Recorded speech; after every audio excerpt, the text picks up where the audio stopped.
ce webinaire qui est enregistré et qui, avec l'accord de l'oratrice, sera accessible sur la version YouTube de la FHU. Donc, c'est le dernier webinaire consacré cette fois aux probiotiques chez l'enfant, webinaire de la deuxième version du Printemps du microbiote.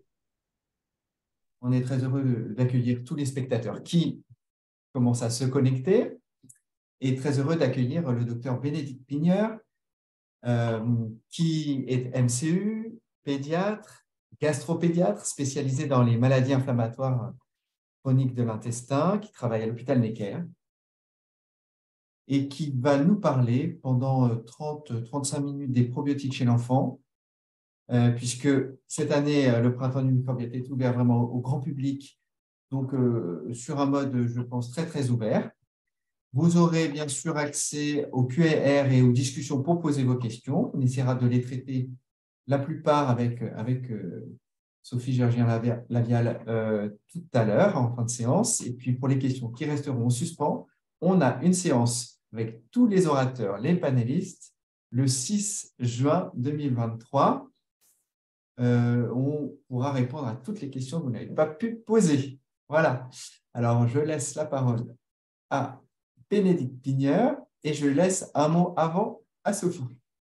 Vous recevrez avant la fin du webinaire un petit sondage qui sera intégré dans le Zoom pour nous donner un petit feedback sur ce que vous avez pensé.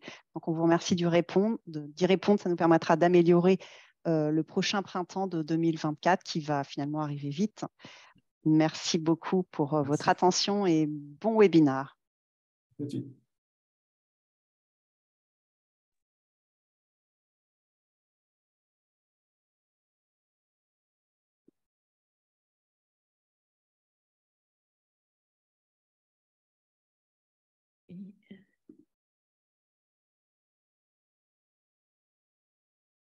Vous voyez bien l'écran là?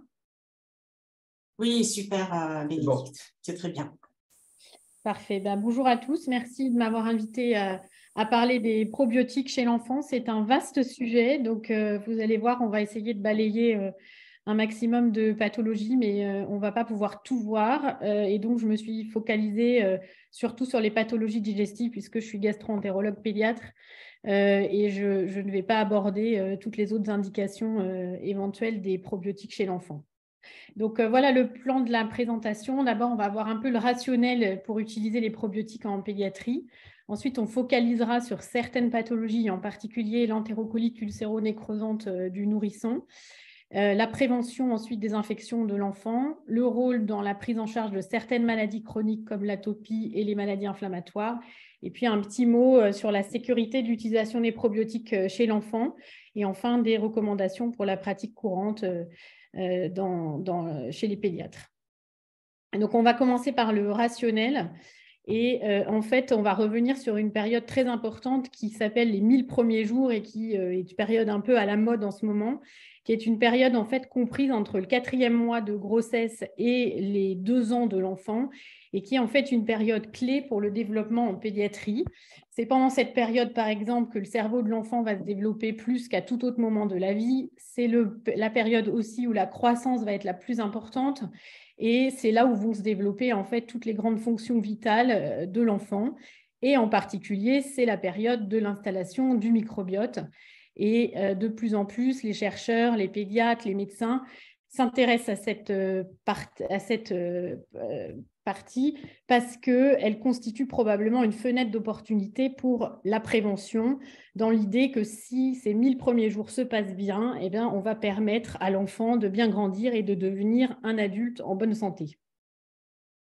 Alors, comment s'installe le microbiote chez l'enfant? Le fœtus est stérile in utero. Il y a eu pas mal de recherches dernièrement qui s'étaient questionnées sur la présence d'un microbiote placentaire et dans le méconium. En fait, les études récentes, et vous le voyez sur le graphe du bas, ne retrouvent pas en fait de traces de bactéries dans le placenta. Et donc, le fœtus vit dans un environnement stérile jusqu'à la rupture des membranes qui va être le premier contact avec l'extérieur et le début de la colonisation. Alors, je vais passer, pardon. L'installation ensuite du microbiote va se faire très progressivement au cours du temps avec l'implantation de différentes espèces et un enrichissement progressif jusqu'à atteindre un microbiote qu'on dit adulte autour de l'âge de 3-4 ans. Alors, plusieurs facteurs vont influencer cette implantation du microbiote. Tout d'abord, des facteurs anténataux et notamment de la maman, puisque c'est finalement le microbiote de la maman qui va être transmis lors de l'accouchement et notamment lors de l'accouchement par voie basse. Et donc, un bon état de santé chez la maman est le gage d'une bonne installation aussi du microbiote chez l'enfant. Il y a ensuite des facteurs qui vont intervenir au moment de la naissance et notamment le type d'accouchement. Est-ce que l'enfant va passer par voie basse et donc être en contact avec les voies vaginales et digestives de la maman ou plutôt par césarienne avec du coup un contact avec des germes plutôt de l'environnement et de la peau. Ensuite, les facteurs qui vont influencer l'implantation du microbiote sont le mode d'alimentation. Est-ce que l'enfant est allaité ou bien est-ce qu'il reçoit un lait maternisé, avec un rôle aussi de la date du sevrage et des différents traitements que l'enfant va recevoir pendant cette période, notamment les antibiotiques et les facteurs environnementaux auxquels il est exposé jusqu'à l'âge de 3-4 ans où le microbiote va être un peu plus fixé. Alors, le microbiote va agir en fait sur le fonctionnement du tube digestif. Le fœtus en fait est un organisme qui en fait n'est pas complètement terminé et le côlon n'est pas encore complètement mature lors de la naissance. Et on le sait avec les modèles axéniques. En fait, l'intestin ne fonctionne pas très bien dans les modèles de souris axéniques. Par exemple, la motricité du tube digestif est ralentie. Il y a une différenciation des cellules de la paroi intestinale qui est anormale. Il y a un réseau sanguin qui est moins dense et surtout, il y a un système immunitaire qui est immature avec, vous le voyez sur la droite résumé, un peu tous les défects du système immunitaire. Pendant la période postnatale, si le microbiote s'installe mal, il va s'installer du coup une dysbiose qu'on va dire précoce et qui va jouer un rôle sur les grandes fonctions du tube digestif et de façon plus générale sur l'organisme, avec un lien qui a été décrit entre le développement de pathologies plus tard dans la vie et cette dysbiose précoce. Donc, pour exemple, je vous ai mis au-dessus un tableau avec l'association entre la césarienne et la survenue plus tard dans la vie de pathologies, on va dire dysimmunes, en tout cas qui jouent sur le système immunitaire, comme l'asthme, l'allergie, les arthrites juvéniles, l'obésité, les maladies inflammatoires. Et pareil, il y a des liens qui ont été aussi décrits avec les traitements antibiotiques. Alors, on ne peut pas tout détailler, mais je vous ai mis juste un exemple. Vous avez à gauche la description du microbiote par diversité phylogénétique d'enfants qui sont nés soit par voie vaginale en bleu, soit par césarienne. Et vous voyez que les enfants qui sont nés par césarienne ont une diversité du microbiote qui est moindre que ceux qui sont nés par voie vaginale, avec une différence qui persiste au cours du temps, puisque à 24 mois, on a toujours une différence significative avec une richesse qui est moindre chez les enfants nés par césarienne. Et comme je vous l'ai dit sur la diapositive précédente, eh bien, la césarienne a été associée à un risque de survenue de certaines pathologies comme l'asthme, l'allergie, l'arthrite juvénile, le diabète de type 1, etc., etc. Donc, ce qu'on pense, c'est qu'il existe pendant cette période très importante, en fait, des 1000 premiers jours, une fenêtre d'opportunité pour moduler le microbiote et en tout cas permettre qu'il s'installe correctement pour permettre qu'ensuite l'enfant soit en bonne santé et éviter la survenue plus tard dans la vie de pathologies digestives. Et c'est là qu'interviennent les probiotiques, puisque les pédiatres et les chercheurs se sont intéressés à voir comment moduler au mieux le microbiote et permettre sa bonne installation. Et lorsqu'il y a une pathologie, essayer de voir si on pourrait, en donnant des probiotiques dans cette période clé, modifier l'évolution par la suite. Alors, les probiotiques, je ne vais pas détailler, vous avez déjà eu une formation sur les probiotiques, juste pour vous dire que ce sont des micro-organismes vivants qui, lorsqu'ils sont consommés en quantité appropriée, vont conférer des avantages pour la santé de l'hôte. Il y a beaucoup de souches qui sont utilisées, mais les plus fréquentes sont des genres producteurs d'acide lactique comme les lactobacilles, les bifidobactéries aussi, et puis les streptocoques, entérocoques, lactocoques, etc. et certaines levures comme les Saccharomyces. Les probiotiques vont pouvoir améliorer la santé de l'intestin immature et c'est là-dessus qu'on veut jouer quand on les donne à des petits enfants, en renforçant la barrière intestinale, en produisant des acides gras à chaîne courte qui vont être importants pour les colonocytes, en faisant des compétitions avec les bactéries pathogènes avec un rôle de barrière, en régulant certains gènes pro-inflammatoires et anti-inflammatoires, et puis en régulant l'immunité cellulaire. Alors, de multiples indications en fait, des probiotiques en pédiatrie. Là, je vous ai mis un exemple qui est Bifidobacterium longum. Juste à lui tout seul, vous voyez, il y a des essais qui ont été faits dans plein d'organes, dans plein de pathologies, avec énormément d'essais randomisés contrôlés. Et vous voyez bien qu'on ne va pas pouvoir tout survoler. Et donc, on va se focaliser sur quelques souches et quelques maladies pour essayer de voir l'intérêt des probiotiques. Donc, on va commencer par une pathologie qui est importante en pédiatrie et notamment en néonate, qui est l'entérocolite ulcéro-nécrosante. Alors, c'est quoi l'entérocolite ulcéro-nécrosante? C'est une pathologie intestinale aiguë qui va toucher l'enfant prématuré. C'est une cause majeure de mortalité et de morbidité chez l'enfant prématuré, avec une incidence, vous voyez, qui est stable chez le moins de 32 semaines d'aménorrhée, autour de 5 à 7%. Donc, il y a toujours quelques enfants qui vont faire une entérocolite. Dans la majorité des cas, ça concerne des très jeunes prématurés, donc moins de 32 semaines, et dans 10% des cas, liés aussi à un petit poids de naissance de moins de 1500 grammes. Alors, la physiopathologie, elle reste encore méconnue. C'est une maladie très clairement plurifactorielle qui est liée à l'immaturité globale du prématuré, de sa muqueuse intestinale, une dérégulation aussi de la réponse immunitaire au niveau du chorion. Il y a aussi une immaturité vasculaire. Il va y avoir une part d'ischémie dans la maladie et évidemment un déséquilibre du microbiote associé. Alors, comment on a vu ce déséquilibre du microbiote? Il y a eu plusieurs études qui ont été menées au laboratoire, et notamment sur une cohorte de nouveau-nés françaises qui s'appelle Épipage 2.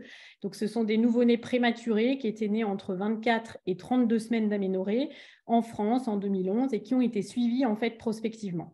Et on a pu analyser du microbiote chez les patients et comparer ceux qui avaient fait une entérocolite de ceux qui n'en avaient pas fait. Donc là, je vous ai mis la description du microbiote de ces enfants. Donc vous voyez que chez les enfants qui ont fait une entérocolite, c'est ceux qui sont en noir, on avait plus de Clostridium et notamment plus de Clostridium neonatale.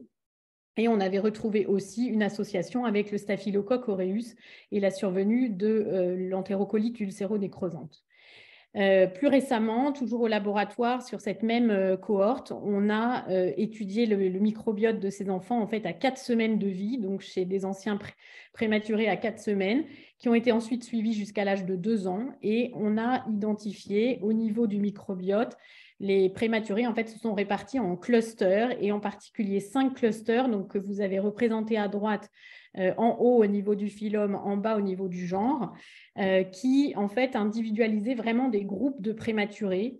Et ces clusters étaient associés pour certains à un moins bon devenir à l'âge de 2 ans, notamment ceux, le cluster 4 et le cluster 5, qui étaient associés par exemple à plus de staphylocoques et plus d'entérocoques. Donc, il y a une dysbiose chez le prématuré et c'est là-dessus que les médecins et les pédiatres ont décidé d'utiliser des probiotiques pour essayer d'améliorer le microbiote des prématurés, d'améliorer le système immunitaire et le dialogue entre l'hôte et le microbiote et essayer d'éviter la survenue de pathologies comme l'entérocolite. Alors, je vous présente juste cette méta-analyse de 63 essais qui portaient sur plus de 15 000 prématurés. Et vous avez en fait dans le tableau à gauche toutes les souches utilisées et la survenue d'entérocolite, enfin le devenir de l'enfant sur la droite. Et plus vous êtes en vert, plus il y a des faits de la souche. Et donc, ce qu'ils ont montré, c'est que l'association d'un lactobacille et d'un bifide réduisait la mortalité toutes causes confondues et réduisait aussi le risque d'entérocolite, comme vous voyez là. L'association, c'était l'association des deux qui était plus efficace que la souche seule. Dans cette autre étude où ils ont repris 45 essais, là encore, ils montraient que l'association Bifidobacterium plus lactobacille permettait de réduire le taux de mortalité secondaire à l'entérocolite et le taux de morbidité secondaire à l'entérocolite par rapport au groupe qui avait reçu des placebos. Quand on rajoutait un prébiotique au lactobacille ou aux bifidobactéries, c'était pareil, on avait un taux de mortalité lié à l'entérocolite qui était plus bas dans le groupe qui était traité par rapport au placebo. Donc, sur les graphes d'en bas en couleur, vous avez en fait tous les germes qui ont été testés dans les études et plus l'air sous la courbe est importante et plus l'association ou la bactérie était avait un rôle protecteur pour la survenue d'entérocolites. Enfin, dans cette méta-analyse sur les essais, cette fois observationnels et non pas des essais randomisés contre placebo, sur environ 77 000 prématurés dans 18 pays, là aussi, il retrouvait que la supplémentation en probiotiques réduisait le risque d'entérocolite et notamment d'entérocolites sévères. Vous voyez stage 2, donc ça veut dire les entérocolites de stade 2 plus sévères. Enfin, dans ce travail, ils ont regardé l'évolution du taux d'entérocolite dans une unité de néonates après l'ère des probiotiques et en comparant à avant l'ère de l'utilisation des probiotiques. Donc, ils ont comparé la période 2008-2012 à 2013-2017 et ils ont montré qu'effectivement, l'utilisation en routine des probiotiques, c'est la courbe en pointillé, permettait de diminuer très franchement l'incidence de l'entérocolite au cours du temps. Donc, avec toutes les études que je vous ai montrées, les résultats sont clairement en faveur de l'utilisation des probiotiques pour la prévention de l'entérocolite ulcéro-nécrosante, de la mortalité aussi du prématuré et des septicémies tardives qui sont une aussi des complications de la prématurité. Malgré tout, il y a une très grande hétérogénéité des essais. Différentes souches utilisées, je vous ai dit, il y a beaucoup de bifidobactéries, il y avait des lactobacilles, mais il y a plein d'autres souches, je n'ai pas pu tout vous montrer. Et il y avait clairement un effet souche dépendant, comme on peut voir sur le graphe de droite dans cette méta-analyse Cochrane, où en fait, vraiment les germes les probiotiques les plus importants étaient les bifidobactéries et les lactobacilles. Globalement, à l'heure actuelle, on estime qu'à peu près 10% des enfants prématurés aux États-Unis vont recevoir de façon systématique des probiotiques pendant leur séjour en réanimation. Et donc, ça pose quand même question de savoir si l'administration de ces probiotiques à un enfant qui est quand même prématuré et encore un peu fragile, est-ce qu'il pourrait y avoir des effets secondaires? Alors oui, en théorie, les probiotiques, ça pourrait donner des effets secondaires, notamment des infections systémiques par passage du probiotique dans la circulation. Il pourrait y avoir aussi des activités métaboliques délétères apportées par le probiotique et du coup un métabolisme qui est encore immature chez le prématuré qui ne pourrait pas prendre en compte les métabolites du probiotique. Une stimulation immunitaire peut être excessive, un transfert de gènes et notamment de gènes de résistance aux antibiotiques et puis des effets indésirables gastro-intestinaux. Rappelons quand même que le nouveau-né prématuré est considéré comme un immunodéprimé puisqu'il a un système immunitaire complètement immature. Il y a eu des cas de septicémie rapportés avec les probiotiques utilisés et il y a quand même très peu de données dans tous les essais que je vous ai présentés sur la sécurité à long terme de ces enfants qui ont reçu des probiotiques.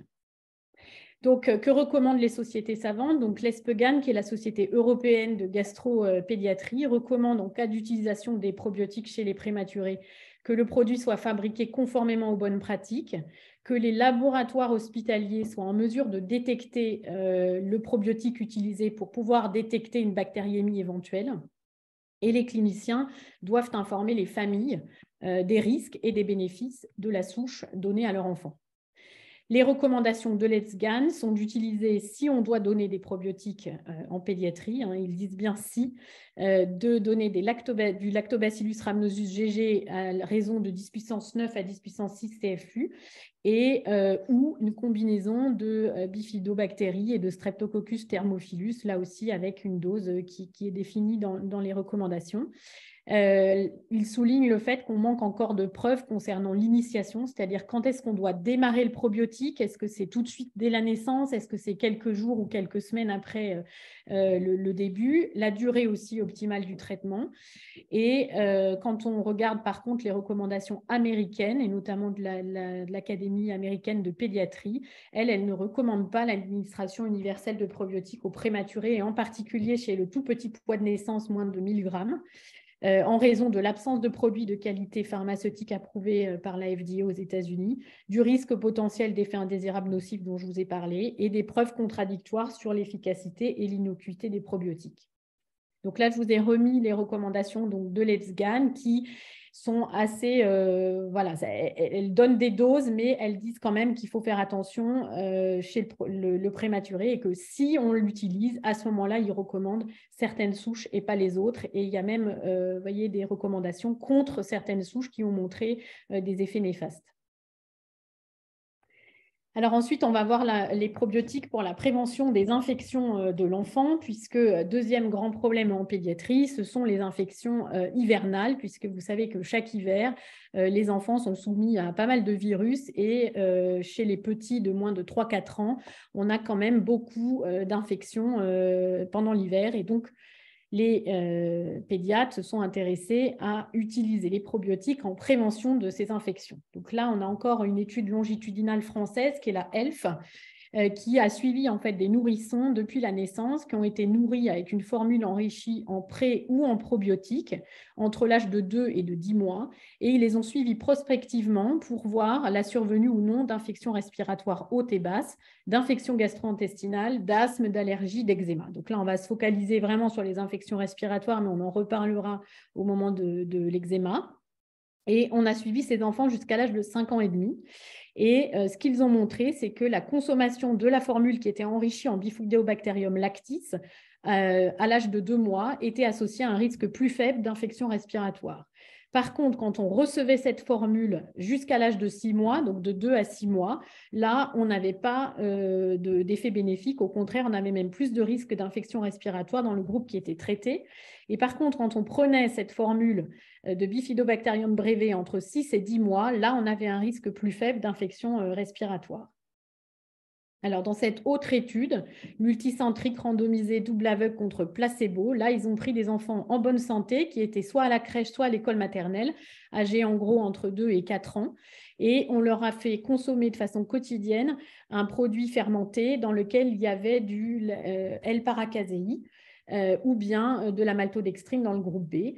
Et ils ont regardé combien d'enfants faisaient un épisode infectieux pendant la période hivernale sur un suivi de 3 mois. Et donc, ce que vous pouvez remarquer, c'est que donc, dans le petit tableau, vous voyez dans le groupe A, il y avait moins de gastroentérite significativement par rapport au groupe placebo, moins de pharyngite et moins de laryngite. En revanche, pour les rhinites et les otites, ce n'était pas très flagrant. Et quand on comparait sur le graphe de droite les sujets qui avaient besoin d'un traitement, qui avaient besoin d'antibiotiques, d'antipyrétiques ou de corticoïdes, ben, vous voyez que dans le groupe ayant reçu le probiotique, il y avait moins en fait, de recours au traitement par rapport au groupe qui n'avait pas eu. Donc quand même peut-être un effet sur les infections pendant l'hiver. Un autre essai qui a été réalisé dans publié dans Nature sur un symbiotique. Donc là, c'était une association de L-plantarum avec un fructo-oligosaccharide qu'on donnait en fait à des petits bébés en Inde au moment de la naissance.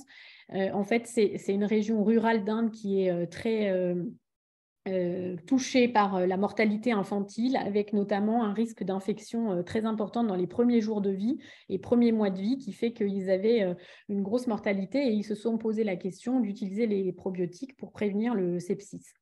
Donc, ils ont inclus 4556 nourrissons qui avaient tous un poids de naissance de plus de 2 kg et qui étaient nés à plus de 35 semaines d'aménorrhée, qui n'avaient pas de signe de septicémie. On les a suivis pendant 2 mois et on leur a donné pendant 7 jours en commençant vers J2, J4 de vie, le symbiotique.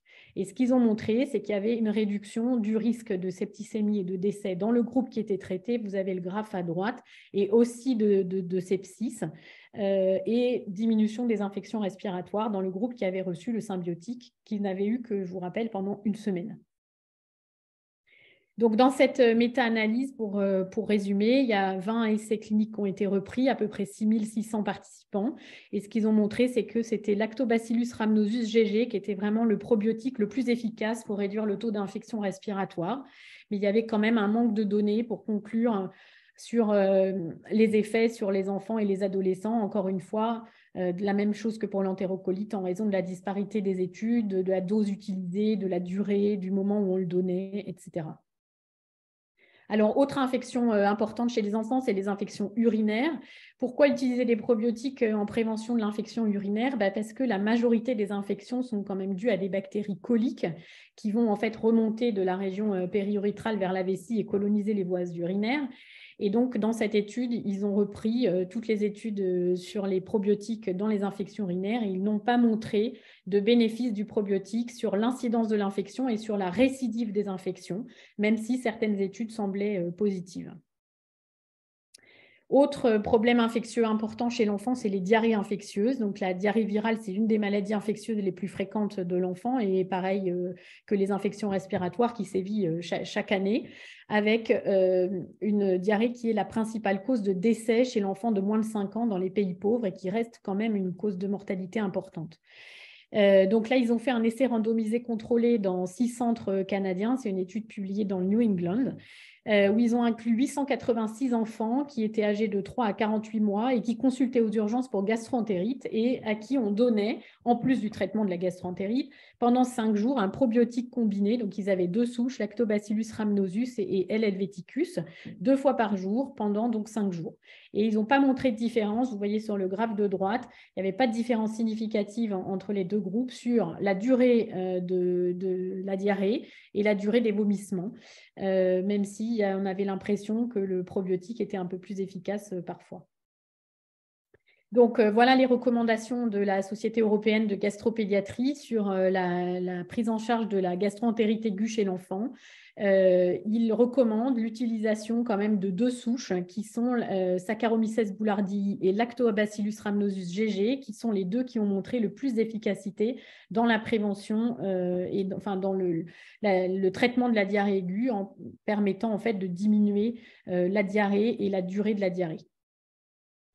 Autre traitement dans lequel on utilise les probiotiques, c'est la diarrhée post-antibiotique. Vous savez que c'est comme chez l'adulte un problème important. Donc, dans cette étude, ils ont repris 16 essais randomisés contrôlés chez des nourrissons et des jeunes enfants.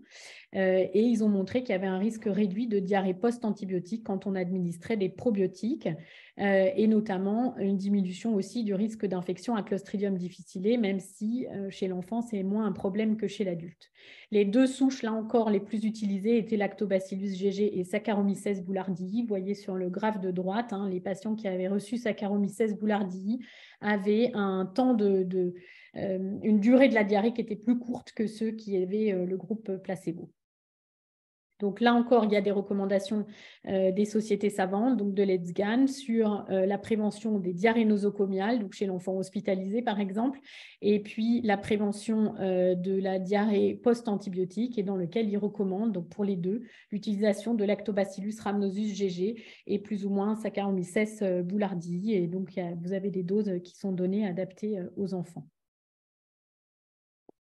Donc ça, c'était pour la prévention un peu des infections aiguës. Maintenant, on va voir l'intérêt des probiotiques dans la prise en charge de certaines maladies chroniques. Donc, on va focaliser sur 2 maladies chroniques, l'atopie et les maladies inflammatoires, parce qu'on ne peut pas tout détailler. Donc, sur la dermatite atopique, il y a eu pas mal d'études qui ont montré que, comme je vous l'avais montré au début, que cette dysbiose un peu précoce était peut-être le lit d'un développement plus tard de l'allergie et d'une hyperréactivité de l'enfant. Et donc, là encore, il y a un rationnel pour utiliser certains probiotiques. Donc, dans cette méta-analyse, ils avaient utilisé, là encore, Lactobacillus rhamnosus GG avec ou sans un autre probiotique qui semblait avoir un effet positif sur la dermatite atopique. Donc, les enfants qui recevaient le probiotique avaient moins d'eczéma à court et à moyen terme que ceux qui ne recevaient pas le probiotique. Dans cette méta-analyse sur 17 études, donc 4755 enfants qui avaient été inclus, 2381 qui avaient reçu le probiotique, eh bien, les nourrissons traités par probiotique présentaient un risque relatif d'eczéma plus faible que ceux qui n'en avaient pas, et d'autant plus qu'ils avaient reçu une association de probiotiques, c'est-à-dire que finalement, on a l'impression que c'est plusieurs souches qu'il faut et pas qu'une seule pour diminuer le risque d'eczéma. Vous voyez un risque relatif de 0,54. Alors, pour ce qui concernait l'asthme dans la pathologie atopique, les résultats étaient moins clairs et finalement, les méta-analyses ne concluent pas en faveur de l'efficacité des probiotiques dans la prévention de l'asthme. Là, vous voyez dans cette première étude, la consommation de Streptococcus thermophilus entre l'âge de 6 et 10 mois était associée à un risque plus élevé d'asthme. Et dans la méta-analyse que vous avez à droite, il n'y avait pas de différence significative pour la prévention de l'asthme, du wheezing, c'est-à-dire des épisodes sifflants dans l'année, et de la rhinoconjonctivite, donc des effets qui sont un peu mitigés et moins importants que pour l'eczéma. Alors, autre grande pathologie, c'est les maladies inflammatoires chroniques de l'intestin. Là encore, le rationnel, c'est qu'il existe une dysbiose chez les patients atteints de MICI, chez l'adulte comme chez l'enfant. Il y a une perte de la diversité du microbiote, il y a une perte d'espèces bactériennes anti-inflammatoires et notamment Faecalibacterium prosnitzi dont on va reparler, une prolifération d'espèces pro-inflammatoires. Et il existe notamment pour la maladie de Crohn un rôle déterminant des interactions précoces entre le microbiote et le système immunitaire de l'hôte, avec de nombreux arguments pour ça. Je ne peux pas tout vous détailler, mais là, je vous ai mis juste un exemple. On sait que l'exposition aux antibiotiques chez l'enfant petit nourrisson, mais aussi chez la maman au cours de grossesse, est liée à un risque plus important de développer une maladie de Crohn. Là, vous avez les résultats de l'étude publiée dans Gut, où vous voyez qu'en fonction du trimestre de la grossesse, le risque augmente. Et donc, au 3e trimestre, on a un risque assez important quand la maman consomme des antibiotiques, que l'enfant, plus tard dans la vie, développe une maladie inflammatoire. Donc, les probiotiques ont été pas mal étudiés il y a quelques années dans l'idée de rééquilibrer cette dysbiose présente chez les MICI. Malheureusement, les études n'ont pas montré vraiment d'efficacité en fait, des probiotiques. Il y a juste 2 essais randomisés contrôlés contre placebo qui ont montré l'efficacité du VSL3, qui est un mélange de probiotiques, dans la prévention de la rechute de la pochite. Mais il n'y avait pas d'effet des autres souches. Et en pédiatrie, il y a assez peu d'études, je vais vous les présenter. Donc, il y avait une étude pilote sur 4 enfants, donc difficile de conclure quand même sur une aussi petite étude, qui avait une maladie de Crohn légère à modérée, qui était traitée par immunosuppresseurs et corticoïdes. Et quand on leur administrait du LGG 10 puissance 10 2 fois par jour pendant 6 mois, eh bien, on avait une diminution du score d'activité. Alors après, vous pouvez me dire, ça peut être aussi juste l'effet des immunosuppresseurs et des corticoïdes, on est d'accord. Et donc, c'est pour ça que cette étude a été suivie d'une étude randomisée contrôlée contre placebo, qui cette fois inclut 75 enfants avec une maladie de Crohn en rémission, qui était suivie pendant 2 ans et chez qui on donnait donc du Lactobacillus rhamnosus GG. Et on regardait le délai de la rechute dans les 2 groupes. Et ce qu'on voyait, c'est que le délai moyen était plus faible dans le groupe ayant reçu le LGG par rapport au placebo. Mais en fait, la différence n'était pas significative puisque vous voyez que les 2 courbes actuarielles se croisent. Et donc, même si on avait une tendance, le résultat n'est pas positif. Donc, finalement, les résultats sont un peu décevants et l'utilisation des probiotiques dans les MICI s'est un peu arrêtée depuis quelques années. Et on y revient maintenant, mais sous une autre forme. En fait, on sait, donc je vous l'ai dit, que Faecalibacterium prosnitzi avait un rôle important dans les maladies inflammatoires. On voit qu'il y a un niveau de concentration de cette bactérie qui est diminué chez les patients qui ont une MICI, que ce soit en poussée ou en rémission. Et une réduction de la concentration était associée à un risque plus élevé de récidive post-opératoire. C'est ce qu'on avait montré avec Harry Sokol il y a quelques années maintenant. Et on a montré que cette bactérie, comme vous le voyez sur le graphe à droite, avait des propriétés anti-inflammatoires in vitro et in vivo. Et donc, probablement qu'en fait, dans les maladies inflammatoires, ce n'est pas les bonnes probiotiques qu'on donne, puisque les bactéries lactiques et les bifidobactéries ne sont probablement pas les bactéries qui manquent aux patients et qui ont des propriétés les plus anti-inflammatoires.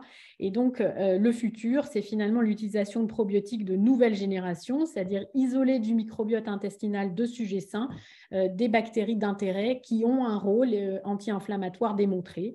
Et donc, il y a un essai de phase 1 qui vient de s'ouvrir avec la bactérie EXL01, qui est en fait une souche de Faecalibacterium prosnitzi, pour voir l'effet de cette souche dans le maintien de la rémission dans la maladie de Crohn. Donc, cette étude vient de s'ouvrir chez l'adulte et je crois que le premier patient a été inclus il y a 1 ou 2 semaines.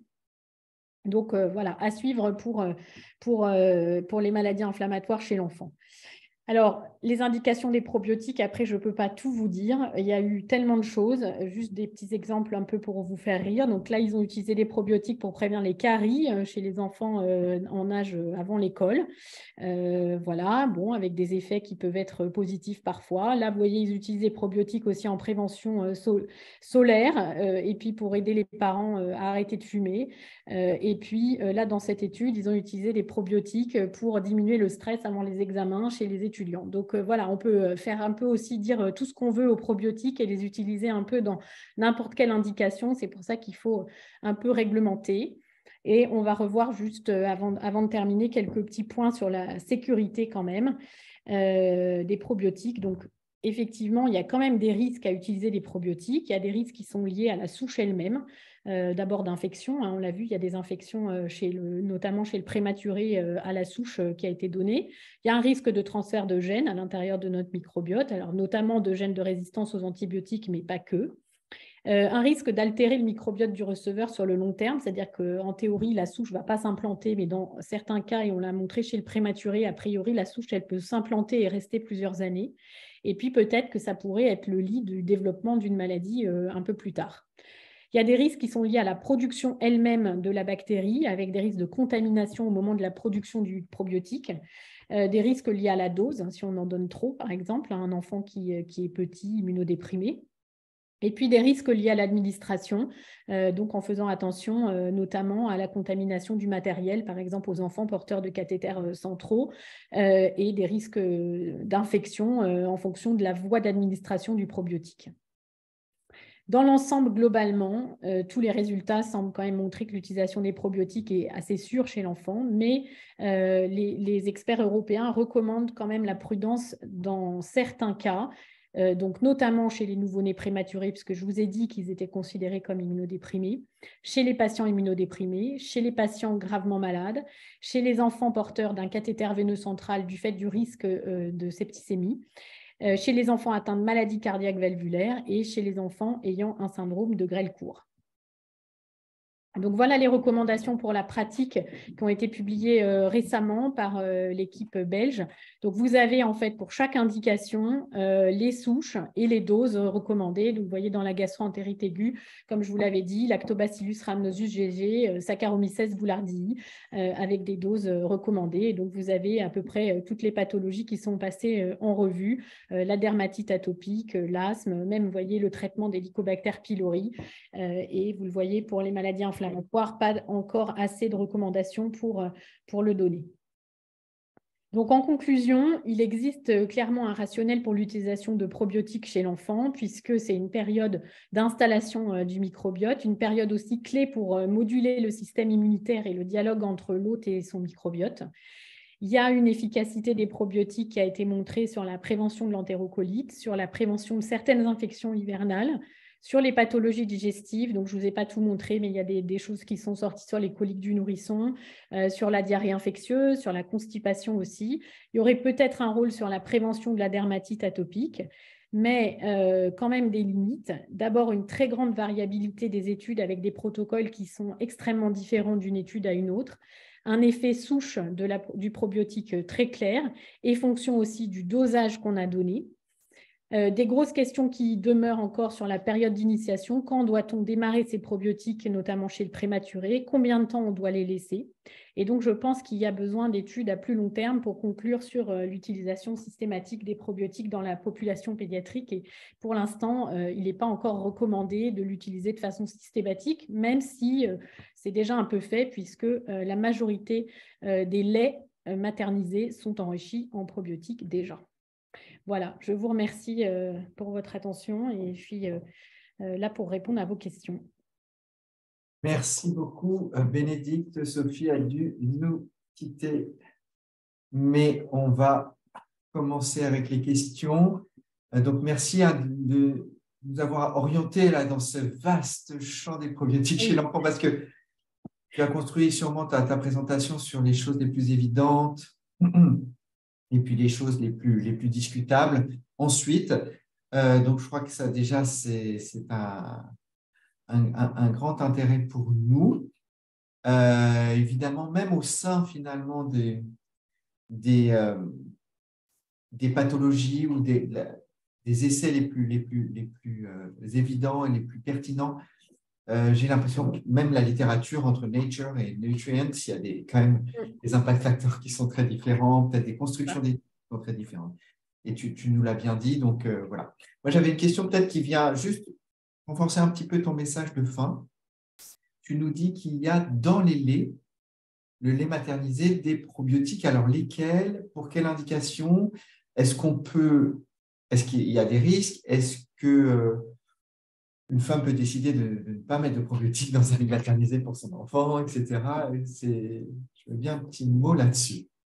Alors, je ne suis pas spécialiste, mais enfin, Ouais. c'est-à-dire que je n'ai pas revu depuis très longtemps, mais il y a quasiment, je pense, tous les laits maintenant qui sont enrichis en probiotiques. Alors, les plus fréquents, c'est les bifidobactéries et les lactobacilles, qui sont voilà, déjà en fait dans la poudre. Et donc, en fait, les enfants sont déjà, reçoivent déjà le probiotique avec le lait. Alors, il y a aussi, il y a les probiotiques, mais il y a aussi vous savez que dans le lait de la maman, quand l'enfant est allaité, des HMO, donc ces oligosaccharides en fait, qui sont très importants dans le lait maternel et qui vont être des substrats justement pour le microbiote.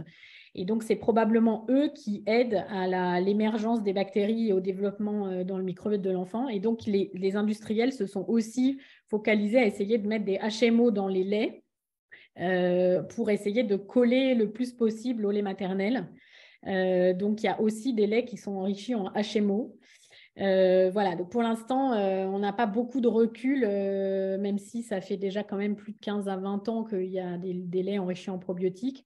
Mais on n'a pas encore beaucoup de recul pour savoir ce que ça va donner. Mais Et moi, il n'y a pas de risque. Je ne pense pas qu'il y ait beaucoup de risque d'avoir eu du bifidobactérie, qui est quand même une bactérie qu'on a de façon naturelle dans le microbiote de l'enfant à cet âge-là, en plus, quoi. Moi, j'ai lu aussi que peut-être dans le lait maternel, il y avait des passages de bactéries entières ou des morceaux de bactéries qui pouvaient passer. Oui, il y a des bactéries qui peuvent passer de la maman. Alors, en sachant que le lait dans la glande mammaire, il est stérile et qu'en fait, il va se contaminer juste dans le passage de certains canaux et du mamelon et de la peau. Donc, en fait, l'enfant, il va surtout avoir des germes un peu cutanés. Et en fait, c'est surtout le lait maternel. Donc, il y a des bactéries un peu dans le lait maternel, mais pas beaucoup. C'est surtout quand même les HMO qui vont permettre le développement du microbiote, quoi. D'accord. Pas encore de questions, mais allez-y. Donc, je continue à poser quelques questions.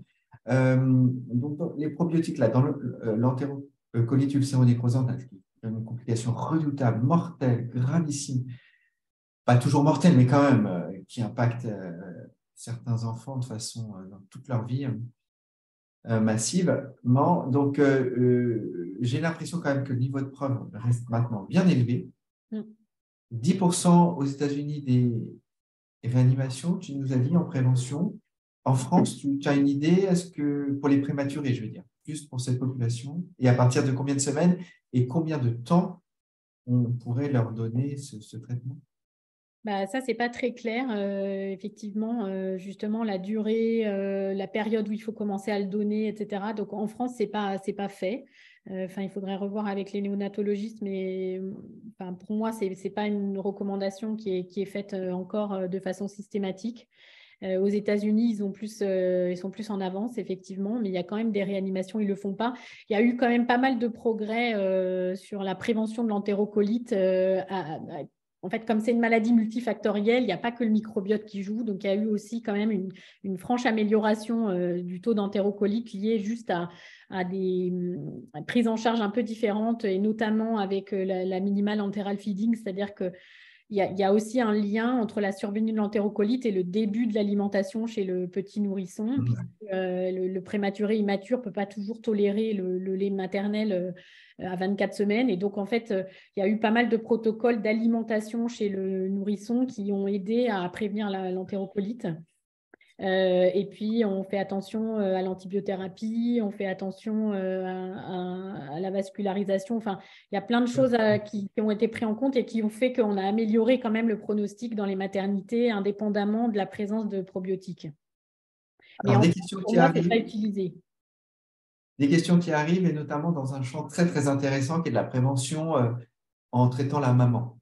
Donc, que pensez-vous de la supplémentation en probiotiques des femmes enceintes pour prévenir certaines pathologies? Est-ce que ça se transmet au nouveau-né ou non, ce probiotique? Et l'intérêt, la persistance, est-ce que les souches persistent, etc. Alors ça, je ne suis pas spécialiste non plus, je n'ai pas tout regardé. Moi, je pense clairement oui, il y a un rôle de prévention chez la mère parce que quand même, il y a des études qui montrent que si la maman a un microbiote très pauvre, il y a quand même un microbiote qui ne va pas être très bien chez l'enfant.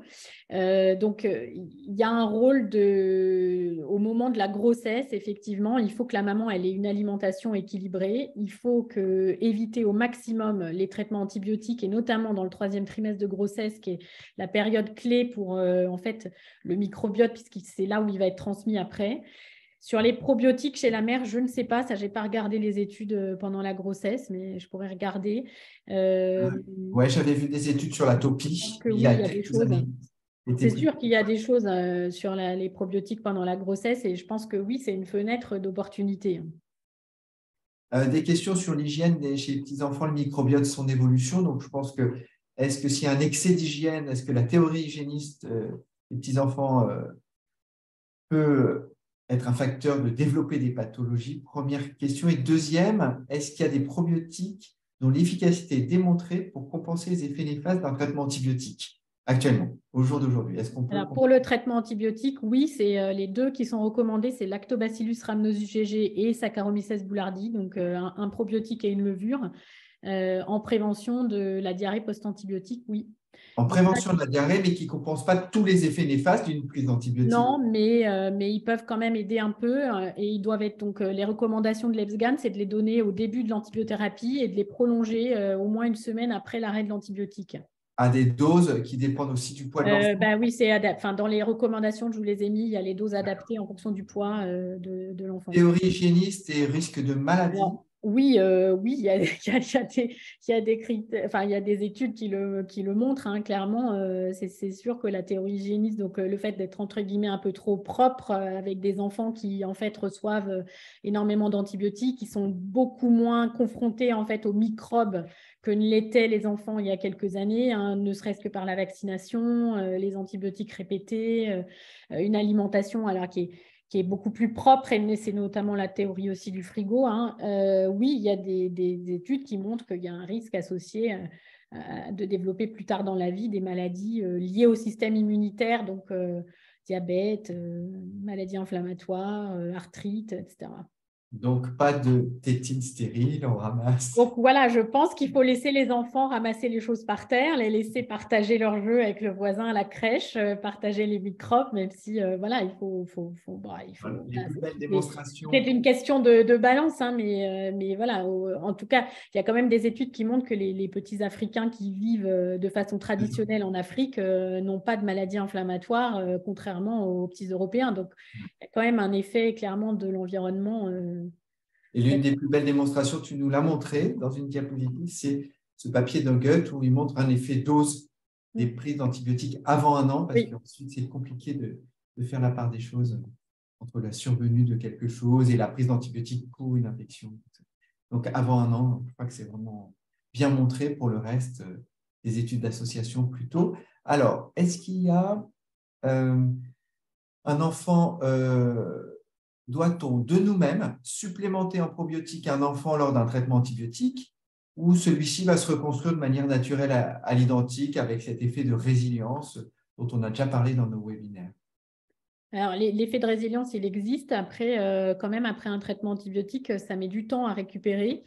En gros, on met 3-4 mois avant de récupérer le microbiote initial. Donc, on peut imaginer qu'un enfant, pendant la période hivernale, qui va enchaîner les cures d'antibiotiques, et c'est ça le problème en fait, c'est qu'il va avoir 3 cures d'antibiotiques en 3 mois, lui, il va avoir du mal à récupérer son microbiote et c'est probablement là qu'il va installer une dysbiose à bas bruit qui va faire le lit plus tard d'une pathologie. Donc, je pense que là, il y a un vrai rôle de prévention en mettant des probiotiques. Alors qu'ils vont pas... On ne sait pas lesquels encore. Je pense que c'est Lactobacillus rhamnosus GG et Saccharomyces qui sont les plus indiqués parce que c'est eux où il y a le plus de papiers et d'études.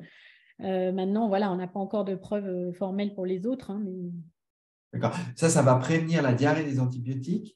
Oui, mais ça va quand même probablement aider. En tout cas, Saccharomyces, il y a quand même des études qui montrent que ça évite la résurgence d'autres bactéries, donc notamment le Clostridium, mais d'autres bactéries. Donc, ça pourrait quand même aider à la reconstitution du microbiote un peu plus rapide, quoi. Donc, on pourrait dire, en prévention, essayer de ne pas donner d'antibiotiques C'est si… ça. En fait, je pense qu'il faut raisonner. Alors, je dis pas il faut pas dire qu'il ne faut pas donner d'antibiotiques parce qu'il y a des cas où on n'a pas le choix et évidemment qu'il faut traiter les enfants. Mais je pense qu'il faut vraiment raisonner la prise d'antibiotiques, c'est-à-dire essayer de, est-ce que j'en ai vraiment besoin? Donc, on a quand même de plus en plus de tests en pédiatrie. On peut faire des streptotests dans la gorge pour voir si l'angine elle est virale ou bactérienne. On peut affiner quand même un peu le diagnostic. Et puis ensuite, si on doit mettre des antibiotiques, il faut essayer d'être le moins large possible avec un spectre le plus étroit, la durée minimale, et puis essayer, si on peut, de mettre des probiotiques en association. Je pense que c'est ça. Surtout s'il y a des cures répétées, peut-être qu'on peut dire ça. Voilà. OK. Ensuite, ces probiotiques, question, mais c'est une question qui a été récurrente au travers de nos webinaires. Est-ce qu'ils s'implantent dans le microbiote ou ils sont juste de passage? On avait déjà évoqué cette question, je ne sais pas si en pédiatrie, mais il y a des choses, mais chez l'adulte, normalement, une souche probiotique ne doit pas s'implanter et doit disparaître après la prise. Et ça fait même partie de son cahier des charges d'une sécurité de probiotiques pour éviter justement qu'il y ait des implantations de nouvelles bactéries ou de parasites ou de champignons dans le tube digestif. Est-ce que c'est la même chose Alors oui et non, en pédiatrie? parce qu'il y a des études chez le prématuré qui ont montré qu'il y avait une implantation des probiotiques. Donc, en fait, ils ont suivi des prématurés qui avaient reçu des souches probiotiques dans le cadre des études que je vous ai montrées. Et en fait, ils les ont suivis un peu à long terme. Il y a une étude en particulier, ils ont regardé à 5 ans. Et en fait, ils retrouvent du probiotique dans le microbiote du bébé, enfin de l'enfant de 5 ans. Et ça, c'est un cas très particulier d'enfant prématuré. Oui, voilà. Donc, en tout cas, chez le prématuré, il y a quand même un risque que la souche, elle s'implante et qu'elle reste dans le microbiote, donc elle ne soit pas que de passage. Après, chez l'enfant, on va dire qu'il y a une flore plus proche de l'adulte, c'est-à-dire au-delà de 2 ans. Voilà. Bon, après, c'est des bifidobactéries, donc ce n'est pas des bactéries très pathogènes, je pense, mais c'est vrai qu'il y a quand même quelques papiers qui montrent qu'il y a une persistance des bactéries. Après, chez le plus grand, je ne sais pas. Ça, je n'ai pas vu, mais par contre, chez le petit, oui. On a vu une mode, peut-être pour finir, une question un peu pratique. On a vu une mode survenir des États-Unis, presque en Europe, et puis ensuite s'arrêter, qui était de tamponner le nouveau-né de la flore vaginale, né par césarienne, de la flore vaginale de la maman, avec un petit coton pour une sorte de probiotique, un petit peu. Ouais. Voilà. Qu'est-ce que toi, tu penses de ça? Est-ce que tu as vu des papiers? Pourquoi ça a été une mode et pourquoi ça s'est arrêté? Est-ce que tu peux commenter ça? Alors oui, effectivement, en fait, c'est ce que je vous ai montré en fait avec la césarienne, c'est-à-dire que les enfants qui sont nés par césarienne, ils ont une flore qui est, un microbiote qui est plus pauvre que ceux qui sont nés par voie basse. Ils n'ont pas du tout les mêmes bactéries, puisque en fait, ils ont plutôt des bactéries qui ressemblent à la composition du microbiote de la peau de la maman. Et en fait, cette différence, elle va persister au cours du temps. Comme je vous l'ai montré, à 2 ans, on trouve encore des différences. Et donc, il y a eu des études, effectivement, où on a essayé de faire avaler à l'enfant des microbiotes vaginales de la mère pour essayer de mimer l'accouchement par voie basse. Donc, il y a eu pas mal de choses. Soit on a fait téter des cotons, soit on a barbouillé l'enfant avec une petite serviette. Bon, il y a des études qui montrent qu'effectivement, ça marche bien parce qu'on récupère un microbiote quasiment identique à celui de l'enfant né par voie basse. C'est vrai qu'on n'en a plus entendu parler dernièrement, donc je ne sais pas pourquoi. Je ne suis pas sûre que… Je pense que quelque part, peut-être ça a dégoûté certaines patientes de faire ça à leur enfant. C'était, je pense, un peu compliqué en pratique quotidienne. Après, ce qui a été montré dans les études, c'est que l'allaitement maternel qui est donné à un enfant qui est né par césarienne permet de contrebalancer l'effet de ce microbiote un peu pauvre du bébé né par césarienne. Et donc, en fait, ce qui est surtout prôné à l'heure actuelle, c'est l'allaitement maternel qui va être quelque chose qui va permettre une vraie implantation bonne du microbiote. Et là, il y a une vraie différence par rapport au lait maternisé. Et moi, ce que j'avais vu dans un papier de Cell Host Microbes, c'est qu'à terme, alors au-delà de 2 ans, mais à 3 ans, oui, même par voie césarienne et par voie basse, finalement, les enfants se rejoignent. Oui. Et peut-être que c'est après ce papier que finalement l'engouement pour le tamponnage vaginal de la cavité orale des enfants s'est un peu calmé. Oui, le microbiote, en fait, finalement, à 3-4 ans, il est le même, quel que soit finalement ce qui s'est passé dans les deux années d'avant. Après, bon, on peut quand même imaginer que chez cet enfant qui est en formation, en fait, il y a quand même des effets pendant les 2 premières années qui vont peut-être agir après. Hein. Et ça, on ne l'a pas de complètement preuve. démontré encore, Non. mais il y a des cohortes qui se montrent pour essayer de le C'est montrer. ça. L'autre chose, une autre question, mais alors qui est un peu plus complexe, parce que qui nous demande si une souche probiotique s'est implantée, bon, est-ce que ça peut avoir des impacts sur l'interaction médicamenteuse? Peut-être, après, ça dépend des fonctions du probiotique. Après ça, je ne pense pas qu'on ait de preuves pour l'instant de quoi que ce soit. Je pense qu'il faut quand même se dire qu'il y a peut-être des implantations vraiment chez des nouveau-nés prématurés soumis à ces probiotiques, mais que lorsqu'on utilise le probiotique chez l'enfant au sens large, ben c'est comme chez l'adulte, ça ne s'implante pas. Et donc, le fait d'imaginer des interactions médicamenteuses, c'est peut-être une question qui est plus théorique que réelle. C'est ça. Alors, est-ce qu'il y a d'autres questions? Je ne crois pas. Il nous reste encore un petit peu de temps. Si tu devais nous dire finalement, en dehors de l'entérocolite ulcéro-nécrosante, qui est vraiment un champ vraiment passionnant, mais on voit qu'il y a d'autres façons de prendre en charge des prématurés qui peut-être aussi diminuent ce risque. Est-ce que, en pratique courante de pédiatre de ville, s'il y avait 2 ou 3 indications vraiment à retenir des probiotiques chez l'enfant, qu'est-ce que tu dirais? Je sais que tu n'es pas pédiatre en ville, mais… Non, mais je le prescris aussi dans mes consultations. Oui. Je pense qu'en prévention de la prise d'antibiotiques, je pense que c'est vraiment une indication qu'il faut garder. Chez l'adulte aussi. Hein. Enfin, je pense qu'il y a un vrai rôle. Après, je n'ai pas pu tout vous dire et j'en ai pas parlé, mais il y a quand même des effets sur les troubles fonctionnels intestinaux, la constipation et les douleurs abdominales chroniques, enfin tout ce champ des troubles fonctionnels, où là, il y a quand même des effets des probiotiques qui peuvent aider un peu. Et donc, moi, c'est vrai que dans ma pratique, c'est là où je les prescris. C'est dans ces douleurs abdominales chroniques, les enfants qui sont alternance diarrhée-constipation, où là, il peut y avoir une place pour les probiotiques un peu en cure, en sachant qu'on n'a pas toujours des probiotiques tellement disponibles sur le marché. Et voilà. Pas encore l'atopie en pratique courante. Non. Donc pour l'instant, on n'a pas encore, mais il y a des études en cours au laboratoire. On a un modèle de souris où on est en train d'essayer d'étudier ça là, avec Anne-Judith Valigora. Elle vous en a parlé un peu, mais voilà, on aura peut-être effectivement des choses dans quelques temps, mais pour l'instant, c'est trop tôt, je pense. Donc, en prévention des effets délétères de l'antibiothérapie répétée et de la diarrhée des antibiotiques, et dans le trouble fonctionnel intestinal de l'enfant, qui est quelque chose qui existe. Et en tant que gastro-entérologue, ce sont les indications qu'on peut retenir. Voilà, je pense qu'il y aura d'autres questions à la session du 6 septembre, laquelle je vous invite. Juin. J'ai dit quoi? Non, du 6 juin, bien sûr. Est-ce que tu seras présente, Bénédicte? Oui, je serai là. Voilà, je serai également présent. Si les questions émergent, n'hésitez pas à venir nous les poser à ce moment-là. Et bien, je crois qu'on peut saluer tout le monde. Il n'y a plus de questions dans le chat. Et on arrive au terme de la présentation. Donc, merci beaucoup, Bénédicte. Merci aussi, Mina, pour toute l'animation, la publicité, les enregistrements, la mise en place des questionnaires. Mina, vraiment, merci beaucoup pour tout ça. Et puis, on se retrouve donc le 6 juin, peut-être le 6 septembre, mais le 6 juin déjà, pour une séance de… C'est exactement le 6 juin, je confirme, Philippe. Pour questions-réponses. Et puis l'année prochaine, pour le prochain printemps du microbiote. Merci. Édition 2024. Oui. Merci à tous. Bientôt. Merci à tous. Merci Bénédicte. Merci Philippe. Au revoir. Merci.